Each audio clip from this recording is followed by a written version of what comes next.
Welcome, everybody, to this Signum Thesis Theater event. I realize officially I've been spelling it the Canadian way with theater with an R-E ending, and so I hope nobody was confused by that.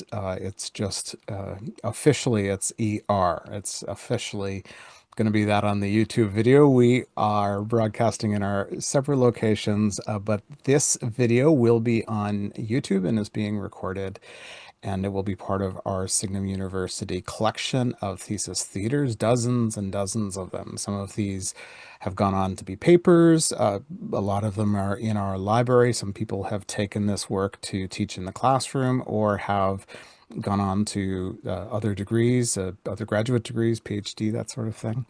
And so we love the way that this gives our students an opportunity to share what they've learned. It's a journey of curiosity. It's not a journey where we know all the answers at the beginning, and it's one that we value as an institution, but also as a culture of good readers and watchers and lovers of great things, including J.R. Tolkien and his Middle-earth legendarium, the world of Arda and everything with it.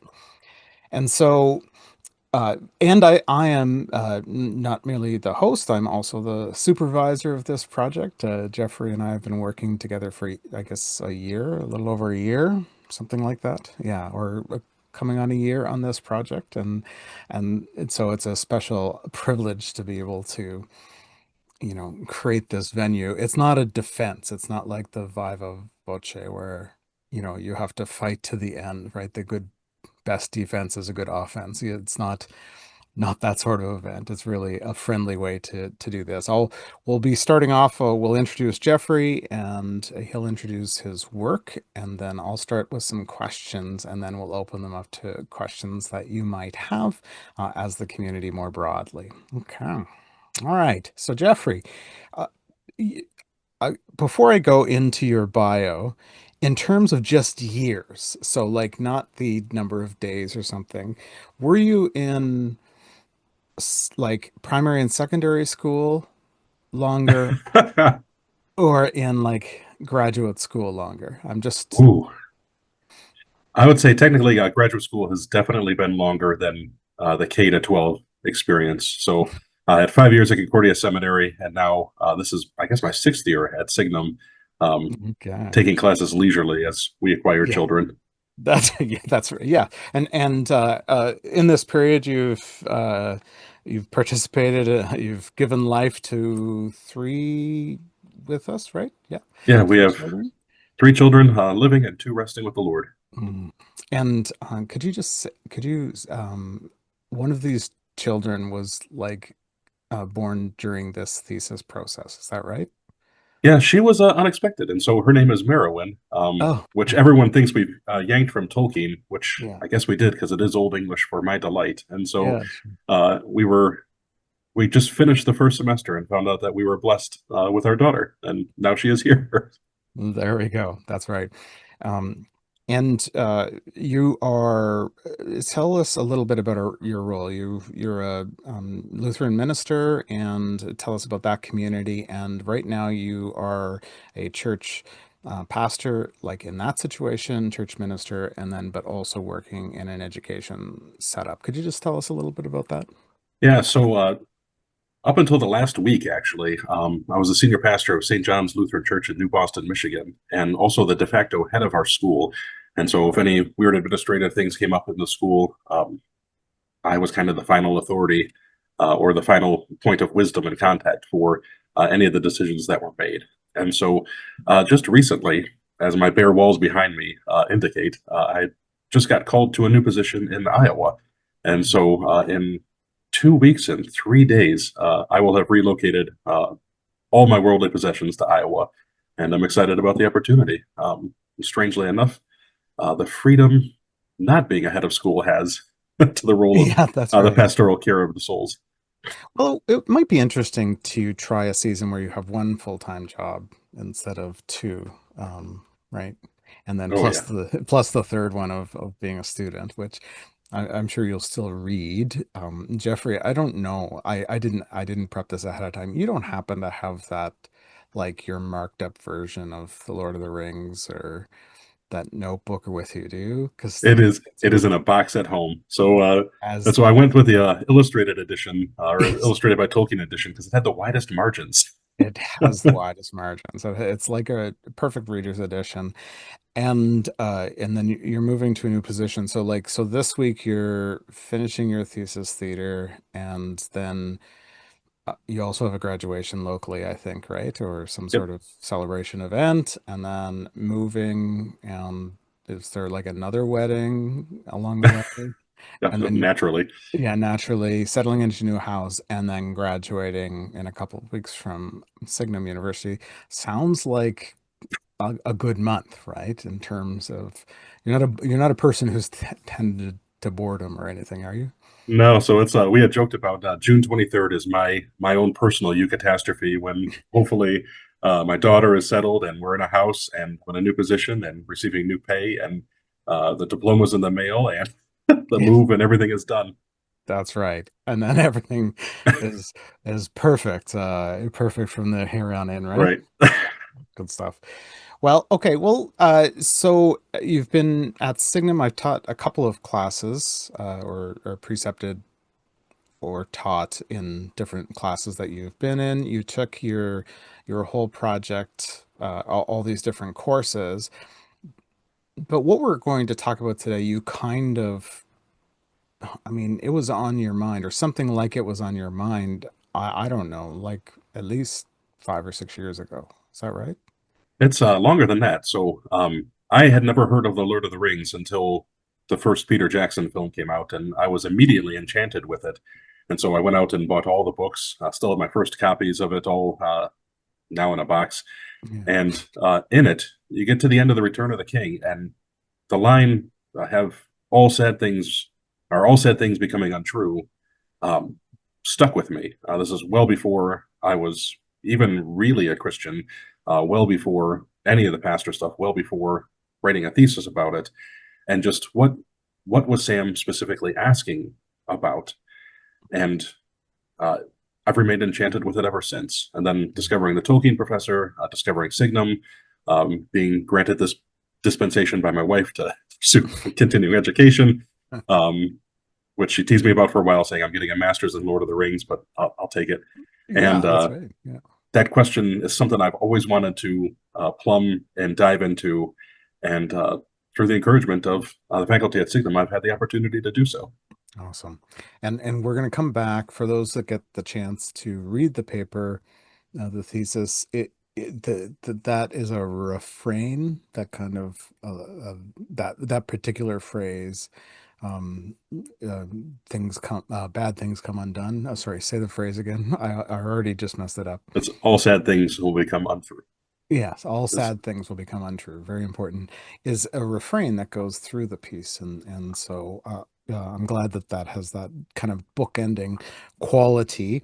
So, okay, well, you're going to tip this up for us. You're going to share a bit of what you've learned and what you've been thinking.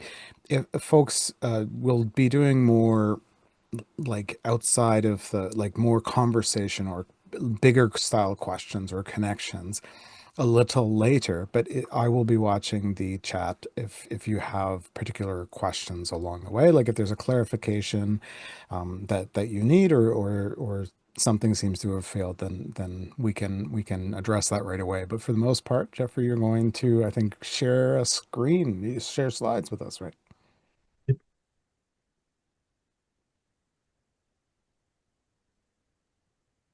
all right. Are they there? They are there and in full screen. Perfect. So the title of my thesis is Unveiling Hope. Do the inhabitants of Arda know how their own story ends? I am Reverend Jeffrey Wade, and let us begin. First, I want to give a wonderful Thanksgiving to Professor Sparrow Alden, who first encouraged me and always made me laugh through horrific dad jokes, which I have also picked up. But to know that this question holds water and is worth pursuing. Dr. Sauer Brown for always encouraging me to dig deeper and dive further into the text, to do faithful reading and a deep, rich reading and kind of just exegete it out for what it means. Of course, Reverend Dr. Brenton Dickinson, for always being a pleasure, and for remaining enchanted in a world that is often disenchanted by just little things, even asking of how do we really know elves don't exist. Reverend Kyle Jones and Daniel Schiffer as the constant hearers of what I am writing to make sure I don't sound too pretentious or any shenanigans like that. And of course, the educator par excellence in my life, my wife, Christine Wade, who has allowed me to complete this and is watching our children right now. So to get into this again, the why of my thesis is because of this right here. Samwise Gamgee awoke in Ithilien and gasped out, "Gandalf, I thought you were dead, but then I thought I was dead myself. Is everything sad going to come untrue? What's happened to this world?" And as I had mentioned in the prologue to this quote has stuck with me for nearly 25 years, and I still can't get it out of my head. And I find it weaving its way into my own preaching from scripture and the like, because ultimately this is humans' hope, that there is a telos, that there is a catharsis that will provide reason and understanding to all things. And the depths of Sam's question are surface level at seeing Gandalf and being excited, to not knowing where Frodo is, to wondering if Sauron is actually gone, to how all of the layering of what these sad things are is beautiful. And I don't think my thesis honestly begins to really get anywhere near the bottom of the barrel of that. And so there are rules for this, which I had set up and had a little bit of fun with, probably too much, but I want to keep this all within the text of the legendarium. And so the big ask and the big conceit right off the bat is forget all that you know about Tolkien the man. And with that baggage comes forget all that you know about Tolkien the man, especially his faith, the theology, the propensity for the medieval, and his enchantment with Norse myth and pagan myth in general. Take seriously instead the prologue to The Lord of the Rings, which details that the hobbits themselves recorded their knowledge and the experiences they had into a written account of Arda. And to add further textual evidence for this, remember that Bilbo spent 17 plus years in Rivendell studying the lore, the writings, and the songs of the elves before compiling what would become the Red Book of Westmarch. This is the big conceit, is I don't want to look at outside scholarship. I don't want to look at Tolkien. There are copious amounts of pages, volumes, journal articles that all try to pick apart what his theology was or what it means, or whether it's Christian or whether it's pagan, if it exists in a liminal space. I want to treat Arda seriously. I want to treat the hobbits seriously, and the entire world that Iluvatar created seriously. And so the confines of the legendarium are the confines. So lock up your own presuppositions, which I had to routinely check as a Lutheran pastor. Lock up your faith, your religious background, and any exegesis or eisegesis of the primary texts that we bring to the texts. Secondary scholars are employed, although in a thesis and not in this short presentation on the thesis, only to provide context and definitions to the terms that are used within the thesis. And finally, remember to be enchanted with the legendarium itself. Enjoy every moment in the world. It is a rich world with three-dimensional characters, and whether they're small ones like Ted Sandyman or great ones like Aragorn, you'll find the nuance that you would experience every day in the supermarket.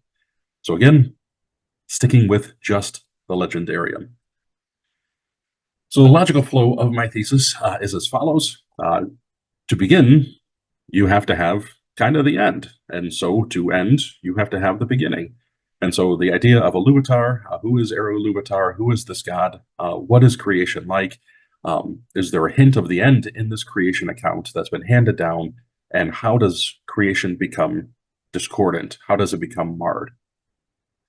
Following that, then looking at how do we guarantee that this god is not transcendent and kind of just got the ball rolling and leaves it alone? Well, we have to see that there is a providence there, that there is a continuous working and continuous action through his music. How is this music then handed down? Through lore masters, the oral tradition, and ultimately the telos that is communicated through these things. And finally, the restoration and resurrection, the undoing of all sad things, as Samwise Gamgee puts it, with all the threads coming together in the Ainur, its dealing of the eschatology, the judgment of the evil, the vindication of the good, and finally, whether or not the actual voices of the characters demonstrate that they know that there is an end coming, even if there is some ambiguity about what that end looks like. And then concluding with that one deep note, that crescendo of all things. So, kicking it off, Iluvatar, the beginning. So, this is just simply the story of the Ainur. There was and is and will ever be Eru Iluvatar. He has created, sung perhaps, all of the Ainur, bringing them into existence to harmonize a great music, which tells the story of all things. Each Ainur, a reflection of Eru Iluvatar, as Iluvatar propounds to them the music as he disciples them in that master-disciple relationship, allowing each of them to hear his education of each of them and allows them to sing harmoniously. The music is revealed to be in three themes. First, the establishment of the ideal, where there is no discord. Second, the encouragement and the smiling of Iluvatar on the Ainur, who, using their gifts, use their gifts now to 11, including Melkor, the foil of the Ainur, bringing in discord and now marring this creation. And then the third, the tension between cacophony and mellifluousness, as the good theme, the harmony theme, weaves into itself the horrific triumphs and quotes of the evil, ending with the one great chord. So this is a story we're familiar with. It's the first 20 pages or so of the Silmarillion. Ultimately, what do we learn from this? That the Ainur and Arda itself hearken to Iluvatar. When he reacts, when he speaks, people listen. There's no avoiding it. And creation itself bends to his will and reacts to his word and his disposition, whether it is the earth trembling, whether it is light being snuffed or getting more intense, whether it is all of the Ainur ceasing or beginning the song, all things find their center or their foundation in him. Through this, the music of the Ainur, then, the song that is communicated, begun and stopped by Iluvatar as a conductor, if you will, is and contains the story of Arda. The picture, the vision is not complete, but the music itself is, until the final great note when the song will begin anew or aright. And so the music is something that is consistently woven throughout the text of the legendarium. In the Rebuke of Melkor, Iluvatar states, "All shalt see that no theme may be played that hath not its uttermost source in me, nor can any alter the music in my despite." And so we see that this is not a transcendent God who just gets the ball rolling and lets things just go in the way that they want to go or in the way that they will go, but it is a God who remains immanent with his creation, present, if you will, in, with, and under the world of Arda and in the beings of Arda. And so as this unfolds, you should then see the fingerprints of him throughout the texts of the Silmarillion, outside of the Ainur. You should see him throughout the Hobbit and, of course, the Lord of the Rings. And as we'll go on, I will argue that you can indeed see fingerprints, and in some cases more than just fingerprints.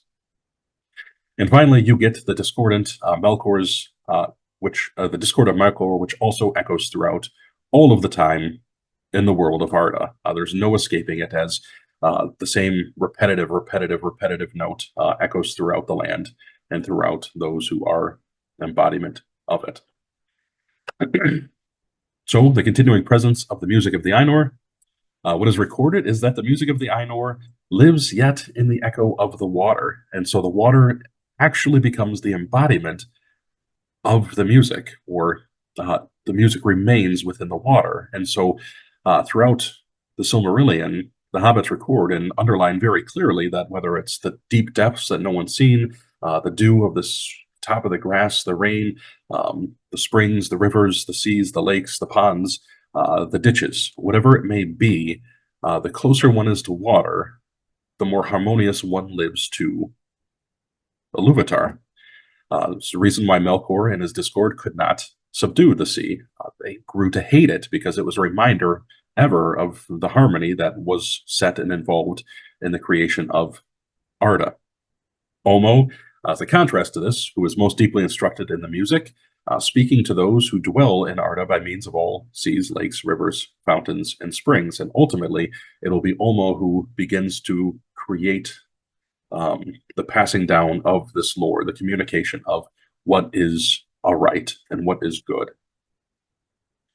So, do the crescendos happen within this? This is the next logical question we have to ask: is if we're going to observe Iluvatar, we're going to observe the music, what occurs near water? And when you look for these motifs throughout the text, you see simple things like the Hobbit, the party receiving rest and respite in Rivendell, hearing the voice of the hurrying water, Gollum being defeated at the game of riddles by Bilbo by water, the escape of the elves in barrels by water, dwarves finding the birth of the running river, only to see the demise of Smaug in Lake Town by water. And these are just but a few of the examples. There are copious amounts when you notice that Iluvatar's providence, in some cases they're eucatastrophe, in some cases they're just fingerprints, in some cases they're just simply nudging, reminding people that things are being set right, always occurs near water. This is more true in The Lord of the Rings, as in simple things like steam floating in the air, which we have to remember in the Ainulindale is one of the examples that Iluvatar gives to Olmo, saying this is what draws you and Manwë together. It was meant for evil, and now here it is for good. And the steam clears and calms the minds of the hobbits following the attack on Weathertop. Frodo being given the strength to forbid the Nazgul at the ford of Bruinen. The restoration of the Fellowship in Nimrodel after the loss of Gandalf, and a portion that I can never stop welling up at and tearing up at, the appearance of the standard of the king as Aragorn arrives at Minas Tirith on the waters. And so you see these crescendos, you see these fingerprints of either providence or outright eucatastrophe, or just the beauty of things being set right, evil being defeated, and good taking what would be the triumph of evil and weaving it back into what is meant to be. So moving into then how the music then communicates to the individuals, the simple progression of this lore and this tradition is passed down through the waters of the music of the Ainur to Olmo, who's described as the Lord of the Waters, who's saturated with the music, who passes it to the inhabitants of Arda. And so some examples of this, you see Olmo counseled by the Valar to speak to all the elder. He's commissioned to Tuor to call Turgon home, and he warns Numenor of their infidelity to the Valar and to Iluvatar. And so he's consistently a, say prophet, but a voice of the music, an instrument of the music. And so the children of Iluvatar, both elves and men, put the histories and their experiences into verse and tone. And so this is communicated throughout all time and all places by the peoples of Middle-earth. The elves have the music and sing of the making of Arda to the first humans in Middle-earth, which is recorded. The descendants of Numenor have this knowledge. We see Aragorn demonstrate familiarity with all the tales of Middle-earth, all the creatures that forbear to mention, all the healing, pumices and potions, all of the different actions that he does is in tune with the music. Faramir is able to recognize the heirloom that Frodo carries by just the identification and the symptoms that go along with it. Ioreth of the Houses of Healing understands the lore which accompanies the king, and so all of the people we would expect of Numenor, those of Gondor now and Arnor, are able to recognize the truth, or recognize and point to the hope that is communicated via the music. People of Rohan, who have not been given special blessing, also demonstrate this knowledge. Aragorn comments that they wrote no books, but they sing many songs, and it's fitting that their history, the work, the promise, is shared via song. They recognize the history, and it's communicated again through minstrels, and they know of hobbits and the inhabitants of Middle-earth through tales, or children's tales, fairy tales, if you will, because the acknowledgement that you've all got the same story, even though there may be different facets, different perspectives of it, drives people to the same conclusion, that there is good, there is evil. The account of Aragorn and Éomer, just good has always been good, evil's always been evil. Well, how do they know this? It's been communicated to them. This is most unique, of course, to the hobbits, who are just sequestered away from the bulk of the world.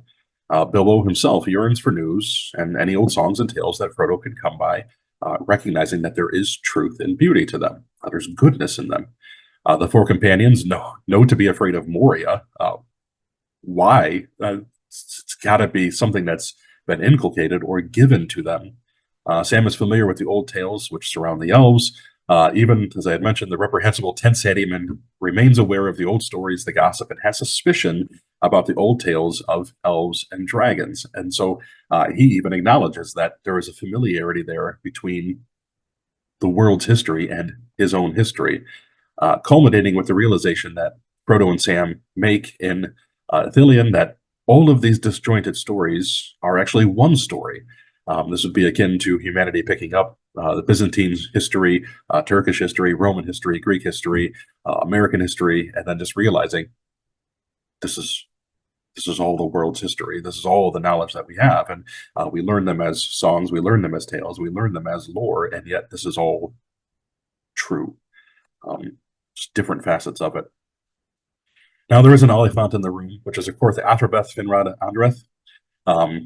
This would be very easy to pluck and insert in here, and I give more time and attention to it in my actual thesis because it would be a perfect glue which binds all three themes together by exploring the creation, both whole, marred, and remade, the definition of hope that is in there, and the gift of man and its perversion to Melkor, and most importantly, how that hope that all sad things will become untrue is passed down through the ages in a very specific way that has Ilúvatar entering into creation itself.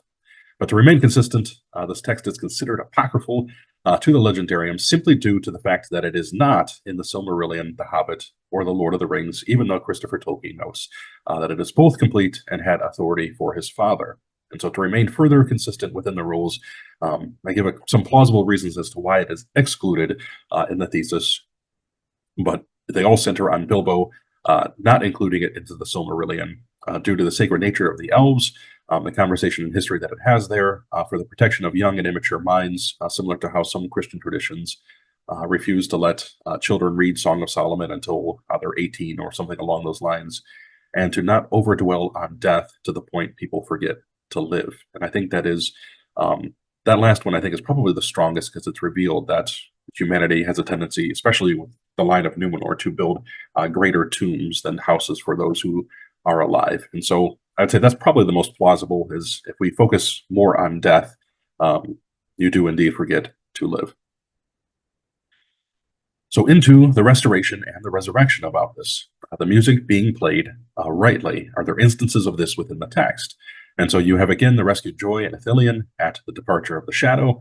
You've got Gandalf and Erkenbrand coming in at Helm's Deep, Theoden's arrival to the Pelennor Fields, the unfurling of the King's Banner, the evil of Sauron, the One Ring, and Saruman feeling merely like a dream. And in each of these instances, you see precisely what has been prophesied about, spoken about, sung about, when all of the seeming moments where wickedness and evil will triumph, or the discord would overwhelm the harmony instead incorporates the discord and reveals something far greater, which will build to that final great note where all of that discord is now transformed into the canons in the 1812 overture.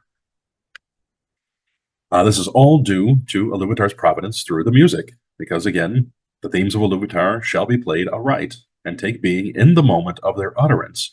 And so the beauty of that line is it's at that specific time and place in which Riddles in the Dark was meant to happen. It's that specific time and place when Bilbo's 111th birthday, he departs. It's that time and place when the ring is destroyed.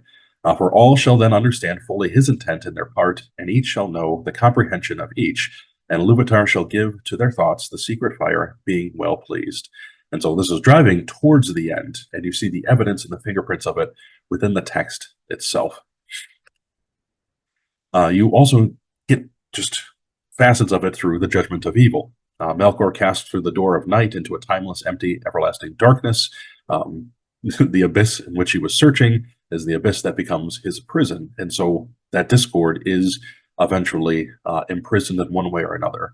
Ar-Pharazôn lies imprisoned in the caves of the Forgotten. Nazgul seemingly have the gift of Ilúvatar revoked, existing as race shells of their former selves as they just linger. Saruman dissolves into nothing, and Sauron is blown by the wind, again, into nothing. And so this is where you begin to have kind of the privation of evil, that it is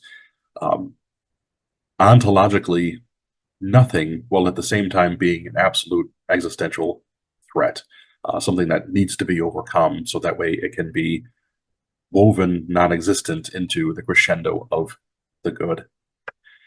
So the undoing of all sad things. This is more than just mere providence. It is a foretaste of the feast to come, and you see this in the actual grammar of the text. When Bilbo and Frodo wrote, when Frodo wrote that Bilbo and Frodo were meant, that is his emphasis, to find the ring. The cold water and music, once again, of Frodo's emphasis, in Tom's house being more natural to them than speaking at the prancing pony. Water resonating and providing consolation in Lothlorien, and seeing and kind of maintaining the conceit of the thesis that the Hobbits wrote this. It's worth noting that Unfairy Stories was written after work began on The Lord of the Rings, and definitely after The Hobbit. And so Tolkien, in theory, based on the conceit of the thesis, could have pulled out the recovery, escape, and consolation from how Frodo and Sam and Bilbo had written about it within the text, which is always a fun exercise to kind of pursue. The knowledge of the end, then, is revealed through all of the races of Middle-earth. Haven't really talked about dwarves at this point, but you get in their refrain in the song, "Till Durin wakes again from sleep." There is some sort of restoration. There is a resurrection, even if there's not a concrete day in which that'll take place. It's just simply Durin's day. The Ents believe they will meet again following the loss of all they now currently have with their Endwives. And so there will be a reunification, a restoration that takes place in that relationship, which will be at the telos, at the end, when whether Arda is completely remade and therefore all that they have now is indeed lost, or it is transformed, or it is something else entirely. In men, you've got countless examples of remembering Boromir at Rauros Falls until the end of days, the conversations that go through with it. Thesis gets into a lot of them, but the departing words of Aragorn suffice. In sorrow we must go, but not in despair. For behold, we are not bound forever to the circles of the world, and beyond them is more than memory. And so the idea that it's not going to be forgotten, that it's not simply going to be lost, that there will be a restoration. It's not just a figment of someone's memory, but the implication that it is a concrete reality that will come about. All finds its basis within the Ainur delay at that great chord when a new music with the children of Iluvatar involved will join in, and all things will be sung aright. Which should lead us to take Frodo's exclamation outside Ithilien, they cannot conquer forever, differently than just overcoming the ring. It's my argument that Frodo's exhibiting hope, not just for the destruction of the One Ring, but a well-founded hope that one day all evil, all discord, and the discatastrophe will be undone. That perhaps today the long-promised restoration will come to Arda, and Iluvatar will conclude the music with one deep note before he begins a new music with the addition of the children. And so, if we recount, the Hobbits wrote the entire legendarium. He's familiar with the story when he's writing his own addition to it. And coming back to Samwise Gamgee's question, Gandalf, I thought you were dead, but then I thought I was dead myself. Is everything sad going to come untrue? What's happened to the world? The highlighted question, followed immediately by the next question, is Sam asking whether the final chord has been struck. Is this the new world? Is this the new Arda? Is this the unmarring? Is this the healing? Is this the full resurrection, restoration, the putting of all things right? The weight of the question and the context, it's more than just excitement at seeing Gandalf, though he is excited to see Gandalf. But Gandalf isn't everything. The world isn't Gandalf isn't everything. Gandalf is not the world. There's far more weight and nuance and depth of knowledge, which the beginning of Fellowship, we recall, Samwise himself sat at the foot of Bilbo, hearing all these old tales, all these old stories, all this old lore himself. So that is my argument that, yes, they know that there is a telos and that it will be good. The remaining question is, so what? It's a fun exercise. It's a great look at a thesis, in my opinion, at least. But the so what is, if someone who is picking this up for the first time, someone who is outside or someone who is other from a community, these characters often seem more like family than family themselves could be. And the applications for this, as someone who routinely preaches hope and resurrection and restoration and things like this, are it's not just the Bible, guys. Whether you're a faith or whether you're outside of the faith, you can pick up the Lord of the Rings and be inspired by the exact same hope, knowing that there is going to be a catharsis, a final telos, that everything's going to be okay. And that shapes then not just our own reading of the text, but the application for an individual's life. And so by keeping ourselves within the legendarium, you're able to have that conversation and wrestle with what your hope is and what your meaning is in life. Okay. Sorry, there's a works cited. Sorry to interrupt you. No, you're good. That was a great moment. Okay. All right. Well, thank you. Thank you, Jeffrey. Let me go back to your rules, okay? Is that I don't know if you can get back to that slide. Yeah, there we go. Yep. All right. So I presume by number one, forget all you know about Tolkien the man. What you're saying is Tolkien's life doesn't matter at Ooh, all. when you put it like that, I don't know if that's an assertion I would make, but knowing just the I throw out the Lord of the Rings as a fundamentally Catholic work kind of argument, and so what he has said about the work and what he has commented on the reading of it, forget all of that because he's the translator of it, and that makes him very important. Yes, yeah, that's right. So what for folks that this might come as a surprise if you've just sort of been reading The Lord of the Rings or The Hobbit over and over again, watching the films, whatever, however it is you love this stuff, like there's going to be some words that were just a little odd in what Jeffrey said. So let's start with the limit, the kind of little mini canon that you create. So it's got like The Hobbit, it's got The Lord of the Rings, and you add the Silmarillion, right, as part of Mm-hmm. those things. And then, but you also have the the one that I should be able to pronounce, but the Athrobeth is just what we call it, but Athrobeth Finrod Undreth, which is in Morgoth's Ring. Oddly, I don't see how it fits in any way there. But part of what we call the History of Middle Earth, a series of volumes by Christopher Tolkien, edited by Christopher Tolkien of J.R. Tolkien's papers. Um, so, like, did Tolkien write The Hobbit? Right? Like, do you see? Like, that's I want to break that. I want to Yeah, bring the casino out. Yeah, go ahead. Yeah, tell us. that's So, that's who wrote The Lord of the Rings? that's the big conceit. Is Bilbo wrote the Silmarillion and the Hobbit. Uh, Frodo wrote the bulk of the Lord of the Rings, with Sam Gamgee finishing the text, and then Bara, I think it's Bara here, compiling the appendices after all of this has been compiled in the Red Book of Westmarch. That's right.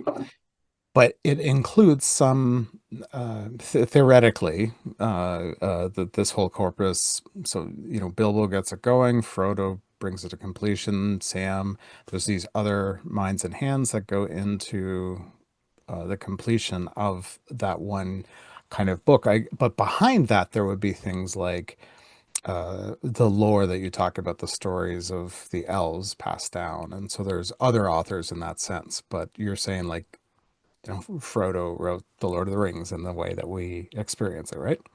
Right. Okay. And so Tolkien is the editor or the translator. The translator. Yeah. Okay. All right. Good.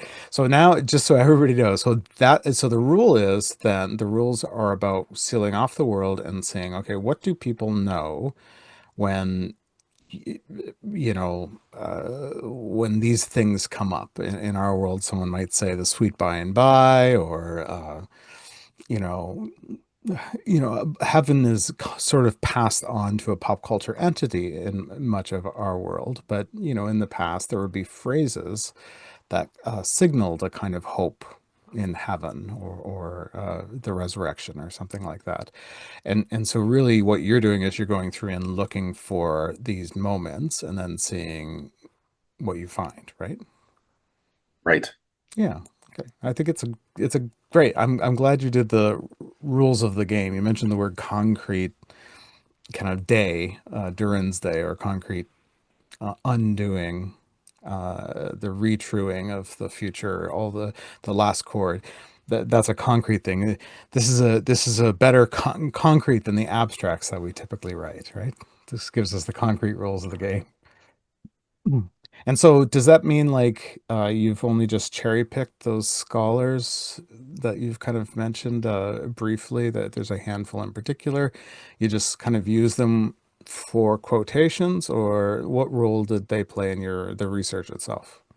So the scholars, I primarily used Lisa Koutras's Theology of Beauty, which I thought was a fantastic reading on this because she consistently pulled out all of the ideas of where this where moments of the transcendentals of goodness, truth, and beauty occurred through that. And so she was really helpful in helping me realize that a lot of these things occur near water because that's the Mm. embodiment of the music. Macintosh with the flame imperishable and just kind of the metaphysics of being and what would it look like if you approached the legendarium as Aquinas, a mythologist of creation, and how does that pattern of creation reveal itself throughout all of the text? And so those are the primary two scholars that I interact with in the thesis and Mm. interacted with through the process. Um, Everybody else was more evangelistic in their Mm. reading and Or, criticism, which is helpful to an or extent. topical, sometimes just topical Right, in a way right. that's just outside of your thing. You did use sort of you considered the structure of Austin Freeman's Tolkien dogmatics, which is sort of laying it out. Um, Tom Hillman's pity book, Power and Pity, and And then Bradley Burzer's The Sanctifying Myth. And Sanctifying uh, Myth. Yeah. they were, all of them were helpful in a variety of different ways, even if it was not, even if it was encouragement of not how to use the language and the terminology. And so going so far as to use the title God uh, in the text is something that doesn't occur anywhere in the text. And so Mm. being intentional with just, no, this is Ero Luvatar. This is not an allegory of Jesus Christ. This is not Yeah. Hercules showing up in the text. Making sure that we're allowing the legendarium to stand as itself without outside interference as best we can was the Yeah. goal of this project. Yeah, yeah. When people say, "What is the Lord of the Rings about?" It's about the story in the Lord of the Rings, right? Right. It's about the Like destruction of the One Ring. that's right. That's It's about a ring, and so like, but people want to push further. Well, what's the ring? For this game, you would say it is what it is in that world, right? Like, so it's a physical ring, but it also has sort of a I don't know, like an eerie pull. You know what I mean? Beyond, like, even when just people are talking about it. So it represents it's Sauron's kind of other life in a sense, and so on, right? So it yes. is things, but they're things that are realistic within the world. To say something like, well, the ring is, I don't know, the fight of European powers in World War II wouldn't um, make much sense to these hobbits, right? Right. But the idea of being dominated and being controlled in a discordant way would within the mythology of the legendarium. Yeah, that's right.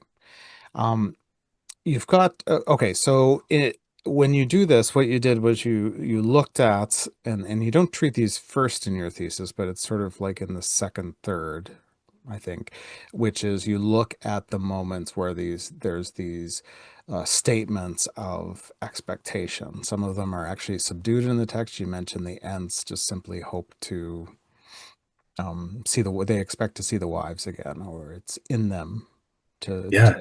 for the Ent husbands to find the Ent wives. Uh, Durin's Day, though, is pretty on the nose as a reference, right?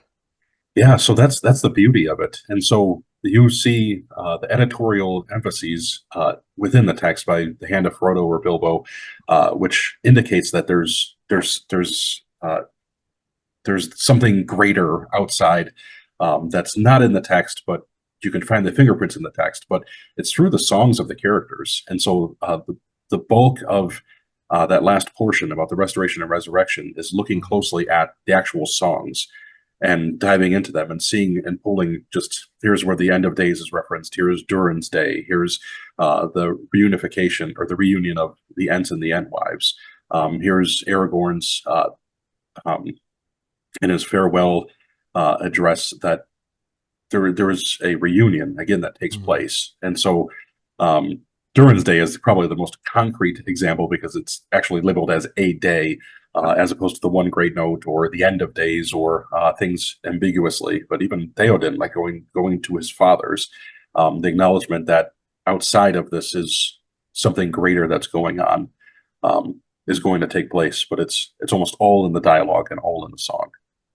But I mean, characters like Tom Bombadil just kind of throw out these eschatological references with like it's not very serious poetry, right?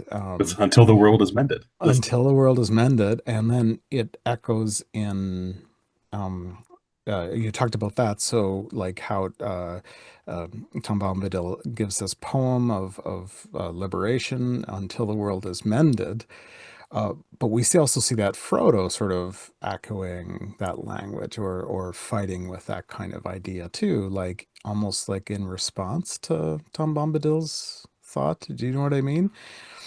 Yeah, so I think Suck it. Yeah, go ahead. Yeah. Dr. Olson has picked up on that in his lectures too. Is that you see the hobbits themselves kind of have the same da da da da da the beat of the poetry, and it's all intentional on their part recording it because they've been molded by it.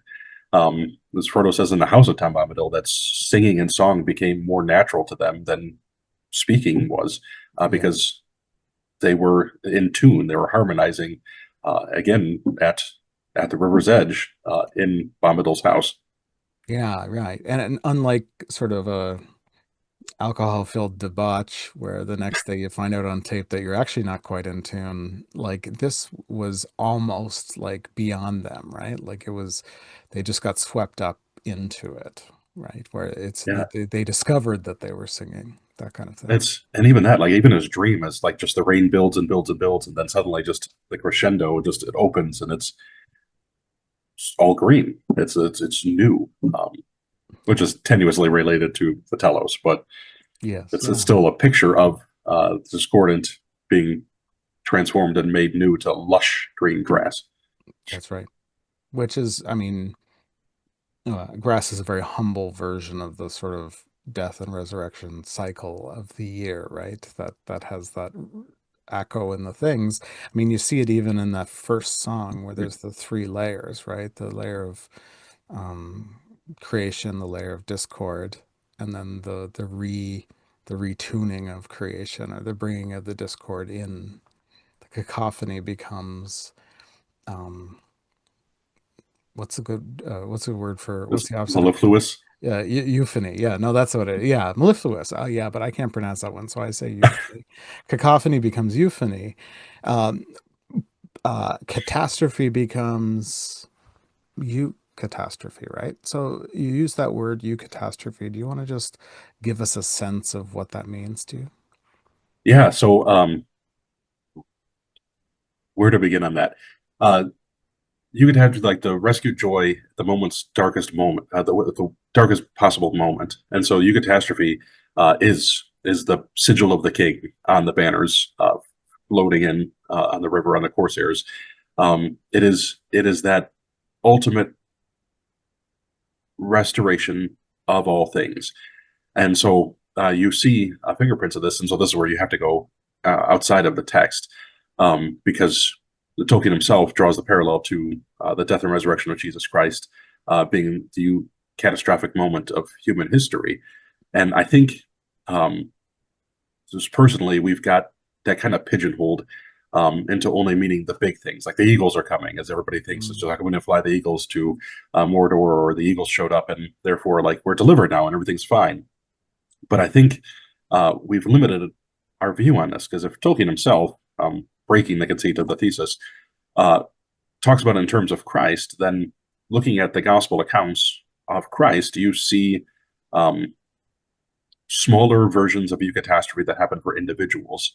Mm. And I think you can read the Lord of the Rings in the same way, which again, I know now I'm veering not into my lane. But for this, the widow of Nain, as she has her son raised on the funeral bier, by Christ, is receiving her own individual eucatastrophe in her life.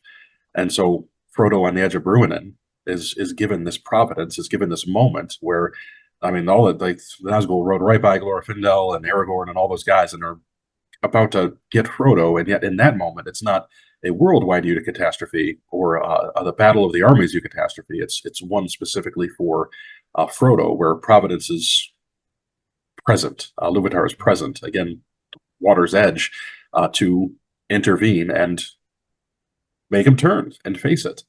You see that same tension within him on Amon Sul, where you feel the two forces battling within him. Just the eye is going to overcome it and saying, just submit, submit, submit. And yet there's something else there. And again, that's another one of those moments where the fingerprints of the external, something outside, and the Luvatar are present within the text to give him that inner strength to overcome it. And so we can use providence, we can use the words Tolkien uses, it's his restoration or his recovery,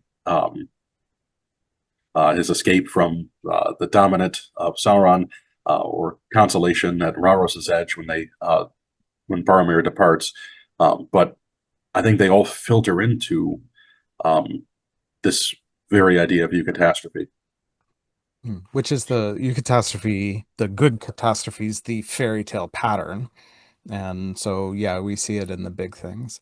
What you showed was that water and lore are typically fitting together in these moments. So music, water, lore kind of come together, and you see, I mean, you see that in the Tom Bombadil things that you talk about, uh, but water, the sort of the Ainur, the gods, like water is the lore place, right?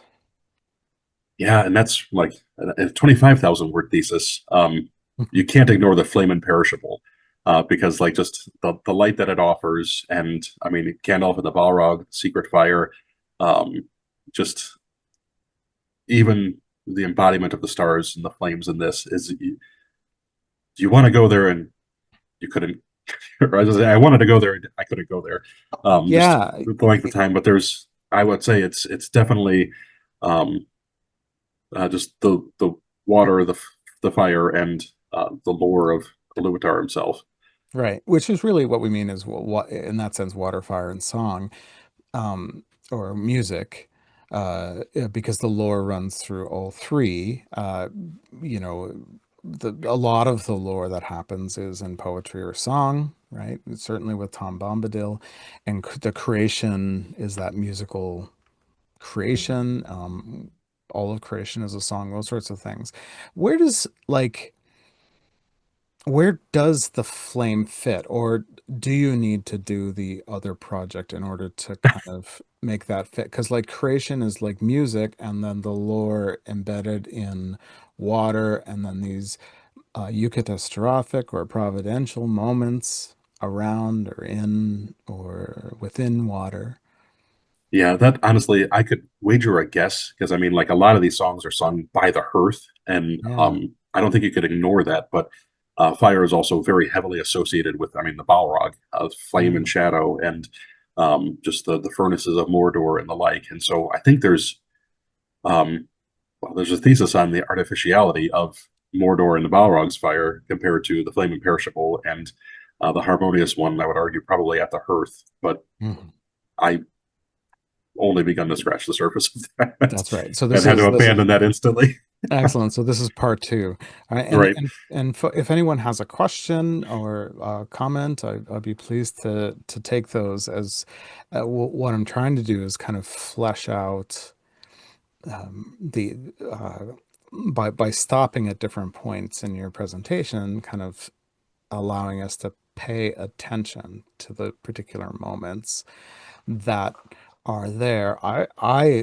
The first draft that I read, when we knew that there was quite a bit had to be cut, I think I said the water bit the C bit could may have to be the thing that's cut. Now you didn't cut that and said you suffered all the way through keeping that. Yeah, Yeah. Oh, do you think that that was important? Like I mean, the water moments make sense, but like the sea and the lore and the background that you gave, was that essential for you to keep for the unity of this particular I conversation? think, in my opinion, yeah, yes. And so the cut section, rather than the water section, was really diving into the evil and looking at that because I think Yeah. that's where I was really confusing um, the imagery. And so the evil section had the bulk of it uh, was pertained to flame and to discord and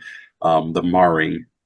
And I think it was more important to keep a harmonious thread, no pun intended, um, Mhm. of the water's presence at all of the events Yeah. in the thesis. And so that is the darling that got slaughtered and Yeah. kind of woven into the appropriate places within the rest of the argument.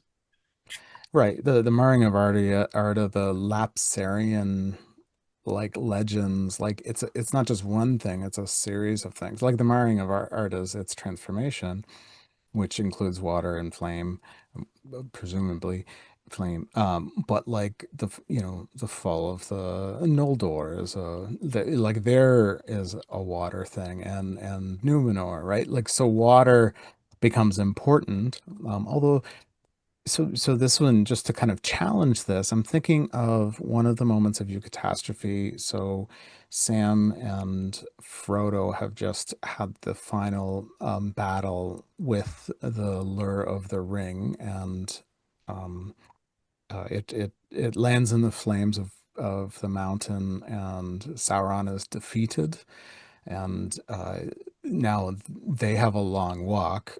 Like, so it's been months and months of them walking there, and now they don't have anything left to make it home, right? And they're picked up.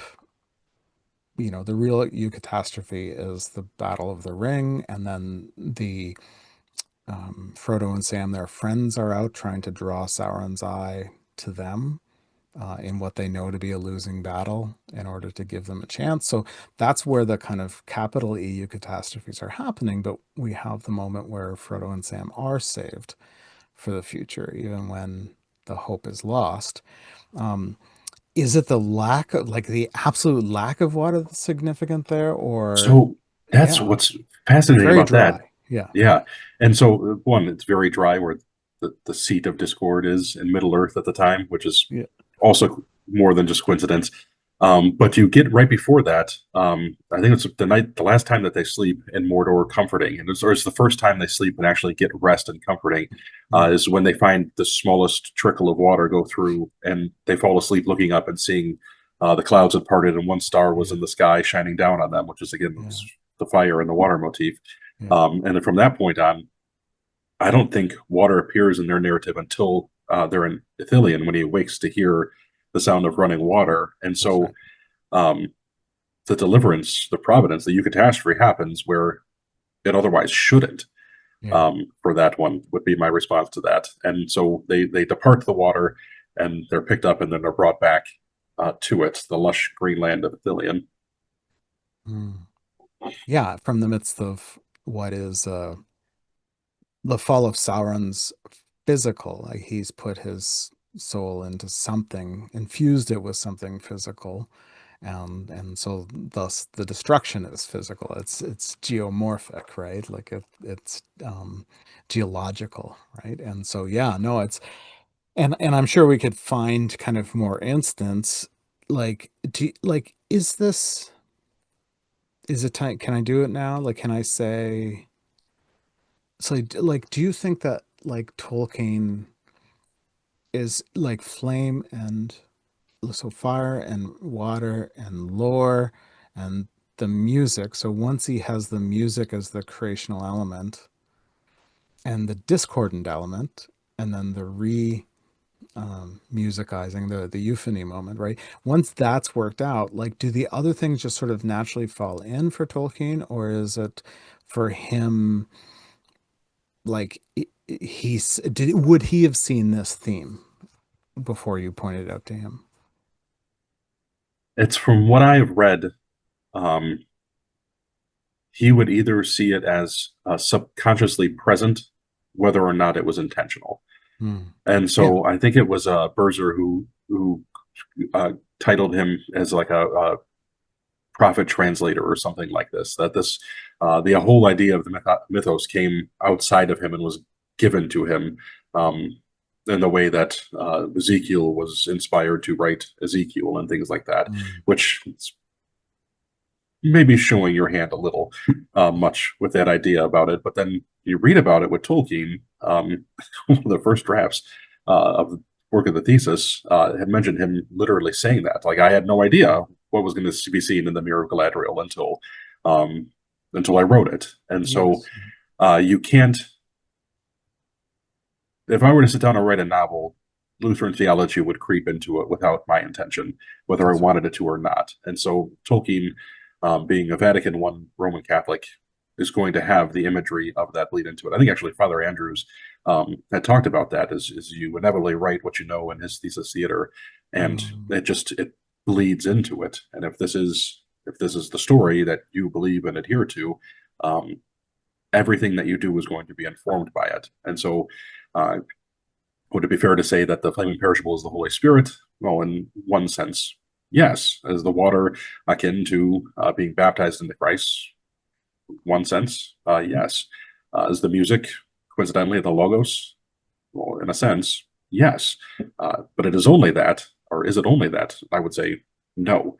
Um, at that point, then you're in the eye of the reader, which may be dangerously postmodern. Yeah.